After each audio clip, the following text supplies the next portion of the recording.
ಇತ್ತೀಚಿನ ಸಂಚಿಕೆಗಳನ್ನು ಜಾಹೀರಾತಿನ ಕಿರಿಕಿರಿ ಇಲ್ಲದೆ ನೋಡಿ.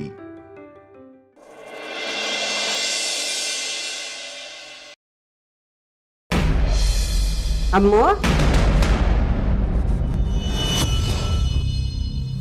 ವೈಜಯಂತಿ ಎಲ್ಲಮ್ಮ ಕಾಣಿಸ್ತಾ ಇಲ್ಲ.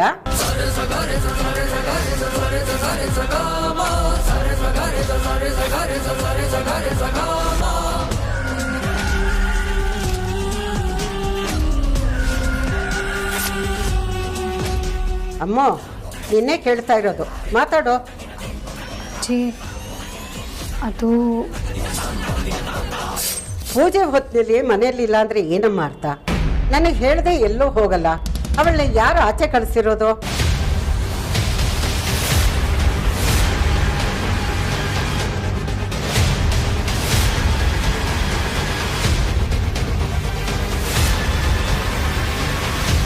ಅಜ್ಜಿ, ಐಮ್ ಸಾರಿ, ನಾನು ನಿಮಗೆ ಹೇಳೋದು ಮರ್ತೋದೆ. ಅವ್ರನ್ನ ಮನೆಯಿಂದ ಹೊರಗೆ ಕಳಿಸಿದ್ದು ನಾನು. ಏನೋ ಅವಳನ್ನ ಮನೆಯಿಂದ ಆಚೆ ಕಳಿಸಿದ್ಯಾ?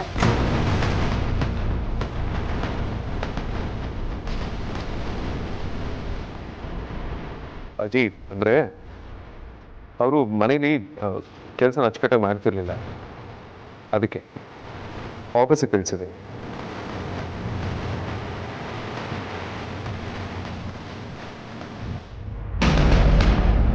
ಆಫೀಸಲ್ಲಿದ್ದು ಎಲ್ಲ ಕೆಲಸ ಮಾಡ್ತಿರ್ತಾರೆ.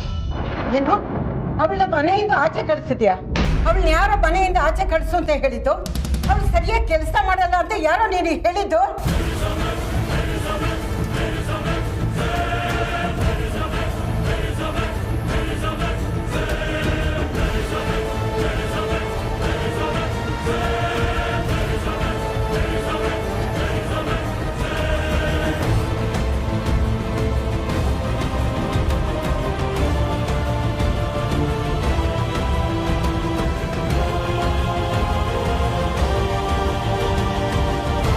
ಅಮ್ಮನೇ ಹೇಳಿದ್ದು.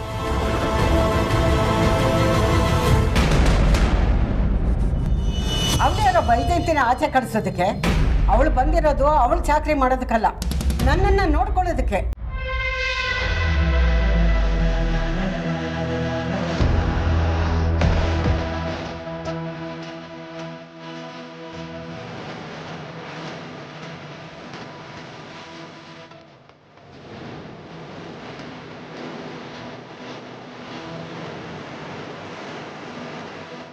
ಲೇ ಮುತ್ಕಿ, ಆಸ್ತಿ ಪತ್ರ ಒಂದು ನನ್ನ ಕೈಗೆ ಸಿಗಲಿ, ನಿನ್ನ ಮೊಮ್ಮಕ್ಕಳನ್ನ ಬೀದಿಗೆ ನಿಲ್ಲಿಸಲಿಲ್ಲ ಅಂದರೆ ನನ್ನ ಹೆಸರು ಚಂದ್ರನೇ ಅಲ್ಲ. ವೇದಾಂತ್, ನನಗೊಂದು ಮಾತು ಹೇಳಿದೆ. ವೈಜಯಂತಿನ ಮನೆಯಿಂದ ಆಚೆ ಕಳಿಸಿ ದೊಡ್ಡ ತಪ್ಪು ಮಾಡಿಬಿಟ್ಟೆ. ಅವಳು ಯಾಕೋ ಆಚೆ ಕಳಿಸ್ದೆ?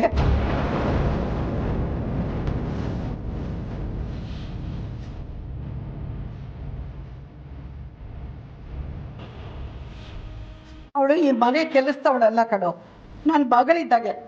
ಅವಳು ಈ ಮನೆಯಲ್ಲಿ ಇದ್ರೇನೆ ನಾನು ಇಲ್ಲಿರೋದು.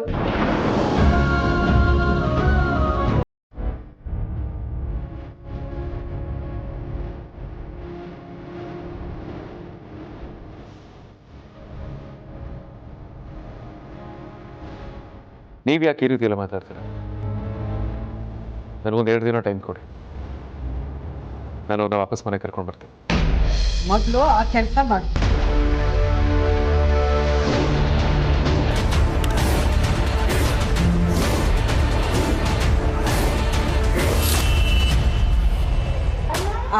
ಅಮ್ಮ, ಇವತ್ತು ಸಂಕ್ರಾಂತಿ ಹಬ್ಬ, ಯಾರು ಮುಖ ಸಪ್ಪೆ ಮಾಡ್ಕೊಳ್ಳೋದು ಬೇಡ. ಎಲ್ರಿಗೂ ಎಳ್ಳು ಬೆಲ್ಲ ಹಂಚಮ್ಮ. ಸರಿ ಅಜ್ಜಿ.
ಮೇಡಮ್ ನನಗೆ ಕೊಡಲೇ ಇಲ್ಲ.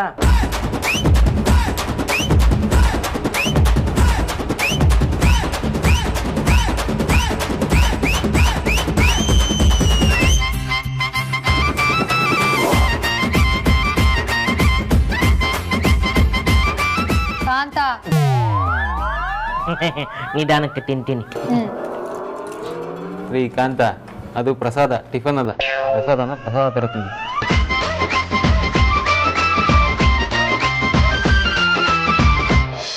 ನನಗೆ ಬೇಡ ನೋಡಿ. ನಾನು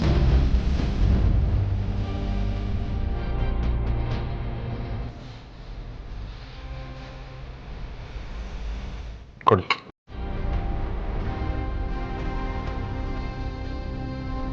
ತಗೋಬೇಕು. ಬೇಡ ಅಗ್ರಜ. ವಿಕ್ರಾಂತ್, ಯಾಕೆ ಹೀಗೆ ಆಡ್ತಿದ್ಯಾ? ತಗೋ. ಬೇಡ ಅಗ್ರಜ. ಏನಾಗಿದೆ ನಿನಗೆ? ಯಾಕೆ ಈ ರೀತಿ ಬಿಹೇವ್ ಮಾಡ್ತಿದ್ಯಾ? ನೀನು ಮಾಡ್ತಿರೋದು ಸರಿ ಇಲ್ಲ ಅಗ್ರಜ. ನಾನೇನು ಮಾಡಿದೆ? ಮುಂಚೆ ಆದರೆ ಏನೇ ವಿಷಯ ಆದರೂ ನಮ್ಮ ಹತ್ರ ಡಿಸ್ಕಸ್ ಮಾಡ್ತಿದ್ದೆ. ಯಾವುದೇ ಚಿಕ್ಕ ವಿಷಯನೂ ಇನ್ಫಾರ್ಮ್ ಮಾಡ್ತಿದ್ದೆ. ಆದರೆ ಈಗ ಆಸ್ತಿನ ಅಮ್ಮನ ಹೆಸ್ರಿಗೆ ಬರೆಯೋ ದೊಡ್ಡ ನಿರ್ಧಾರ ತಗೊಂಡಿದ್ರು ನಮಗೊಂದು ಮಾತು ಹೇಳಿಲ್ಲ.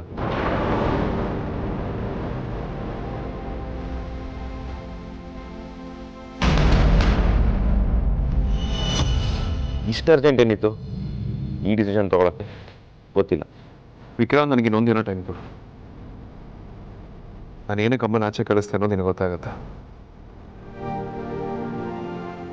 ಒಂದು ವೇಳೆ ಅದಾದ್ಮೇಲೂ ನಾನು ಮಾಡಿರೋ ತಪ್ಪು ಅಂತ ನಿನಗೆ ಅನ್ಸಿದ್ರೆ ನೀನು ಏನು ಪನಿಷ್ಮೆಂಟ್ ಕೊಡಬೇಕು ಅನ್ಸುತ್ತೋ ಅದನ್ನು ಕೊಡು.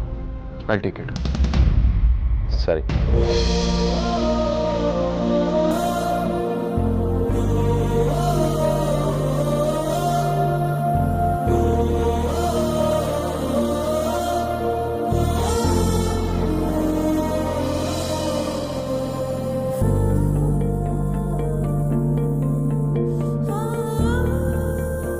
ನಾಳೆವರೆಗೂ ವೇಟ್ ಮಾಡು ಅಂದರೆ ಏನರ್ಥ? ನಾಳೆ ಏನು ಬೇಕಾದರೂ ಆಗ್ಬೋದು ಅಂತನಾ? ಅಥವಾ ಇವನ್ಗೇನಾದರೂ ಚಂದ್ರನ ಮೇಲೆ ಡೌಟ್ ಬಂದಿರಬಹುದಾ?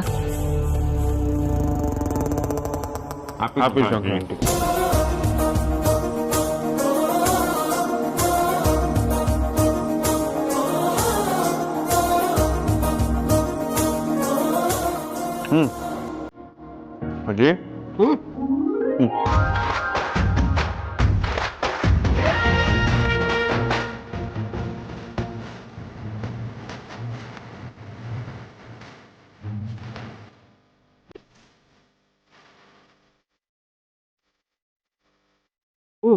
ಸರಿ ಬನ್ನಿ, ಎಲ್ಲಾದ್ರೂ ತಿಂಡಿ ತಿನ್ನೋಣ.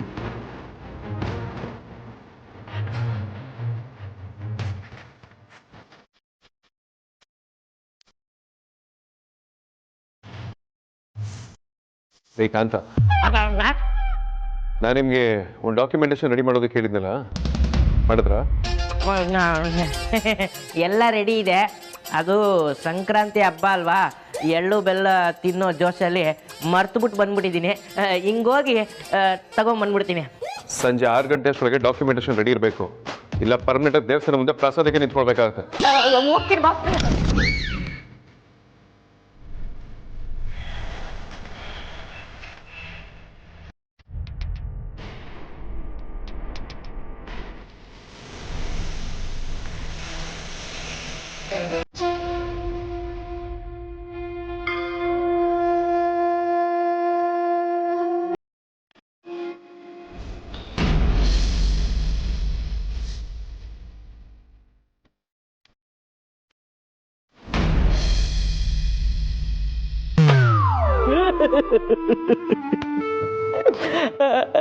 ಅಲ್ಲ, ಇಷ್ಟು ವರ್ಷ ನಿಯತ್ತ ಕೆಲಸ ಮಾಡಿದ್ದೀನಿ.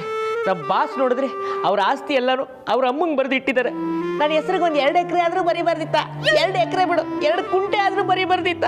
ಒಂದು ಮನೆ ಕಟ್ಟಿಸ್ಕೊಂಡು ಸ್ವಿಮ್ಮಿಂಗ್ ಪೂಲ್ ಮಾಡಿಸಿ ಆರಾಮಾಗಿ ಈಜ್ಕೊಂಡಿರ್ತಾ ಇದ್ದೆ. ನಿಯತ್ತಿಗೆ ಬೆಲೆನೇ ಇಲ್ಲ. ಹೋಯ್ತು, ಎಲ್ಲ ಹೋಯ್ತು.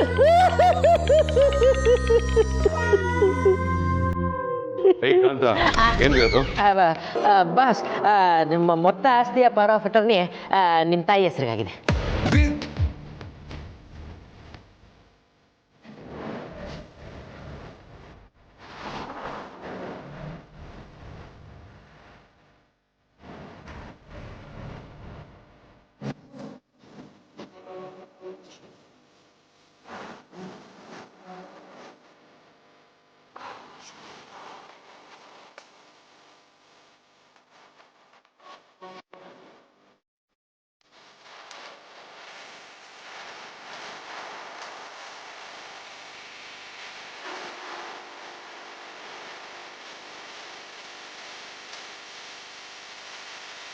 ಅಮ್ಮ ಅಮ್ಮ ಹಾ ವೇದಾಂತ್,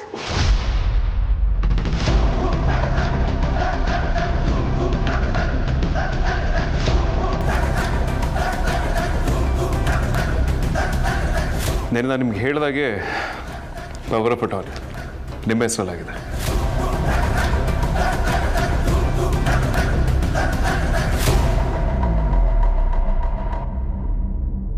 ನನ್ನ ಹತ್ರ ದುಡ್ಡಿಲ್ಲ, ಎಲ್ಲದಕ್ಕೂ ನಿಮ್ಮ ಮೇಲೆ ಡಿಪೆಂಡ್ ಆಗಬೇಕು ಅಂತ ನೀವು ಬೇಜಾರು ಮಾಡ್ಕೊಳ್ಳೋ ಅವಶ್ಯಕತೆ ಇಲ್ಲ. ಅತ್ತೆ, ಸಂಸಾರ ಅಂದಮೇಲೆ ಒಂದು ಮಾತು ಬರುತ್ತೆ ಹೋಗುತ್ತೆ, ಅದಕ್ಕೆಲ್ಲ ತಲೆ ಕೆಡಿಸ್ಕೊಂಡ್ರೆ ಹೇಗೆ ಅತ್ತೆ? ನನಗೆ ನಿಮ್ಮ ಮೇಲೆ ಯಾವುದೇ ಥರ ಬೇಜಾರಿಲ್ಲ. ಎಷ್ಟೇ ಆದರೂ ನೀವು ಆಶ್ರಮದಲ್ಲಿದ್ದು ಬಂದವರು, ಯಾವುದೇ ಥರ ಶ್ರೀಮಂತಿಕೆನ ಅನುಭವಿಸಿರಲ್ಲ. ಅದು ಅಲ್ಲದೆ ನೀವು ದಾನ ಧರ್ಮ ಎಲ್ಲ ಮಾಡ್ತೀರಾ. ಅದಕ್ಕೆ ಈ ಆಸ್ತಿ ಪೂರ್ತಿ ನಿಮ್ಮ ಹೆಸರಿಗೆ ಹೋದರೆ ತುಂಬ ಚೆನ್ನಾಗಿರುತ್ತೆ ಅನಿಸುತ್ತೆ.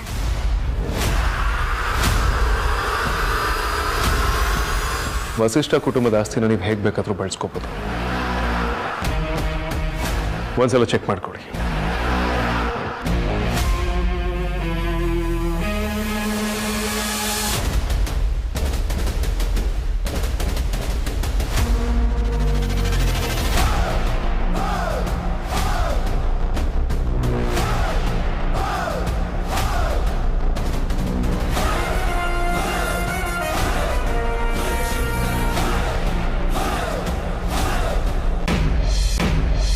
ವೇದಾಂತ್, ಏನಪ್ಪ ಇದೆಲ್ಲ?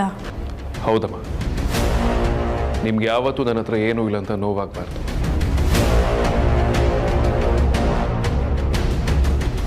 ಬೇರೆಯವ್ರ ಮೇಲೆ ಡಿಪೆಂಡ್ ಆಗಿದ್ದೀನಿ ಅಂತ ಕೂಡ ಅನ್ನಿಸ್ಬಾರ್ದು.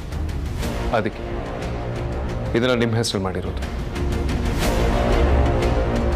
ಸಂತೋಷನಾ? ವೇದಾಂತ್, ನೀನು ಈ ಮನಸ್ಥಿತಿಗೆ ನಾನು ಏನು ಹೇಳಬೇಕು ಅಂತ ನನಗೆ ಗೊತ್ತಾಗ್ತಾ ಇಲ್ಲ.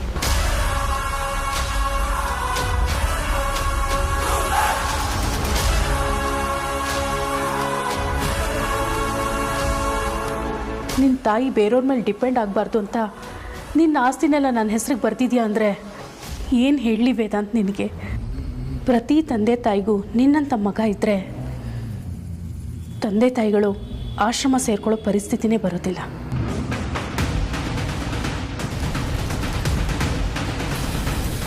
ನಿನ್ನಂಥ ಮಗನ ಪಡೆಯೋದಕ್ಕೆ ನಾನು ತುಂಬ ಪುಣ್ಯ ಮಾಡಿದ್ದೆ ಅನಿಸುತ್ತೆ. ಆ ಥರ ಏನು ಮಾತಾಡಬೇಡಿ ಅಮ್ಮ. ನಿಮ್ಮನ್ನ ತಾಯಿಯಾಗಿ ಪಡೆಯೋದಕ್ಕೆ ನಾವೆಲ್ಲರೂ ಪುಣ್ಯ ಮಾಡಿದ್ವಿ.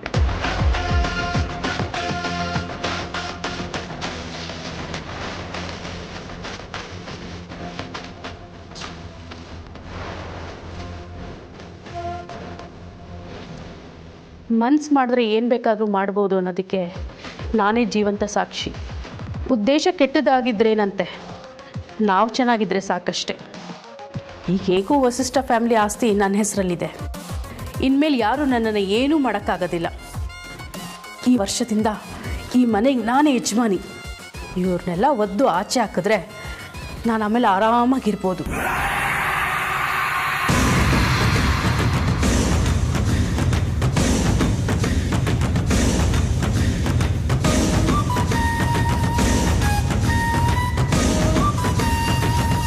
ಅತ್ತೆ, ಏನು ಯೋಚನೆ ಮಾಡ್ತಿದ್ದೀರಾ?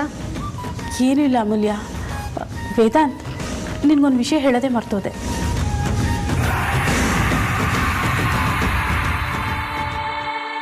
ಇವತ್ತು ನಮ್ಮ ಆಶ್ರಮದಲ್ಲಿ ಫಂಕ್ಷನ್ನ ಇಟ್ಕೊಂಡಿದ್ದಾರಂತೆ. ನಾನು ಬರಲ್ಲ ಅಂತ ಹೇಳಿದೆ, ಆದರೂ ನನ್ನನ್ನು ಬಿಡ್ತಿಲ್ಲ. ತುಂಬ ಬಲವಂತ ಮಾಡ್ತಾ ಇದ್ದಾರೆ.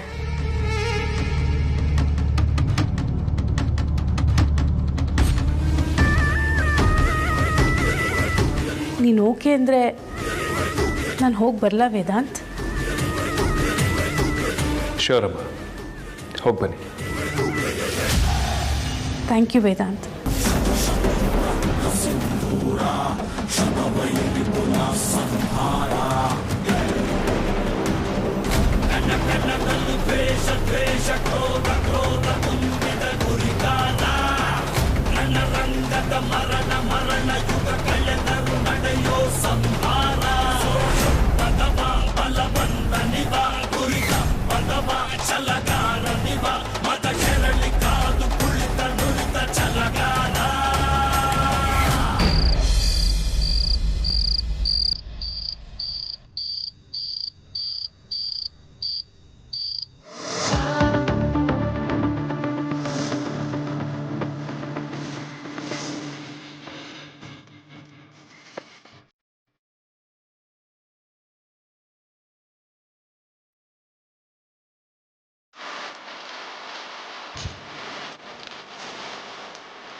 ಹಲೋ ಎವ್ರಿವಾನ್, ಯಾರೂ ಸಂಕೋಚ ಮಾಡ್ಕೋಬೇಡಿ.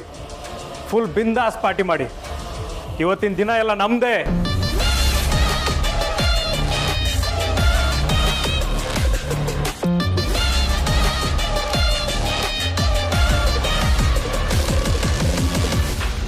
Cheers everyone.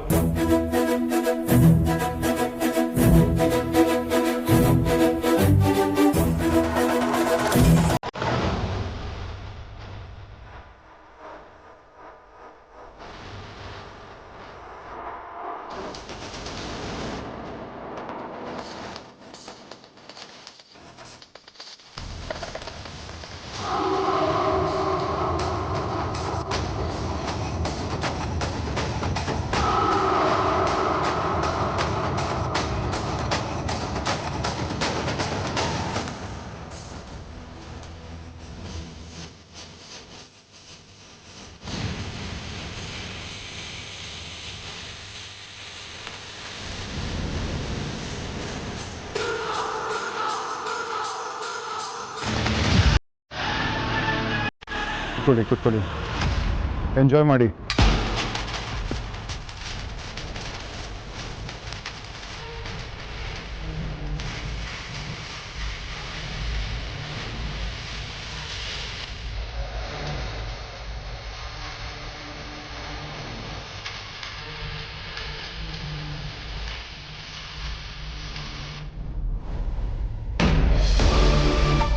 ಅಣ್ಣ, ಅತ್ತಿಗೆಯಲ್ಲಿ ಅವರು ರೆಡಿ ಆಗ್ತಿದ್ದಾರೆ. ಏಕೆ? ಏನೂ ಇಲ್ಲಣ್ಣ, ಹಾಗೆ ಕೇಳಿದೆ. ಸ್ವಲ್ಪ ವೇಟ್ ಮಾಡು. ಆ ವೈದೇಹಿ ಗೆಟಪ್ಪಿಂದ ನಾರ್ಮಲ್ ಗೆಟಪ್ಗೆ ಸ್ವಲ್ಪ ಟೈಮ್ ಆಗುತ್ತೆ.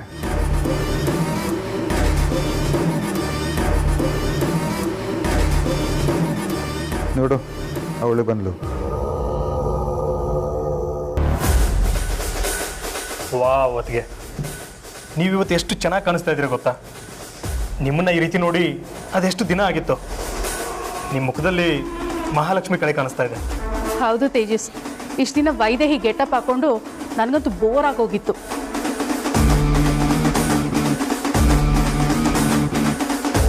ಆ ಮನೆಯಿಂದ ಯಾವಾಗ ಆಚೆ ಬರ್ತೀನೋ ಅಂತ ಅನಿಸ್ಬಿಟ್ಟಿತ್ತು.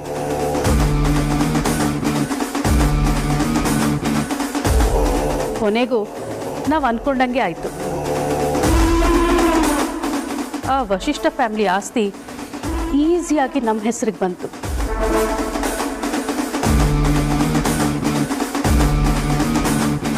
ಆ ವೈದೇಹಿನ ಮನೆಯಿಂದ ಆಚೆನೂ ಕಳ್ಸಾಯ್ತು.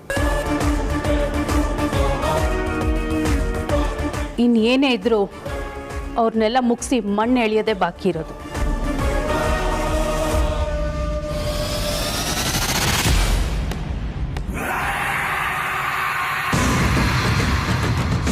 ಆ ದಿನನೂ ದೂರ ಇಲ್ಲ ಅದಕ್ಕೆ. ಆದಷ್ಟು ಬೇಗ ಅವ್ರನ್ನೆಲ್ಲ ಮುಗಿಸೋಕ್ಕೆ ಪುರೋಹಿತರ ಹತ್ರ ಮುಹೂರ್ತ ಫಿಕ್ಸ್ ಮಾಡಿಸ್ತೀನಿ.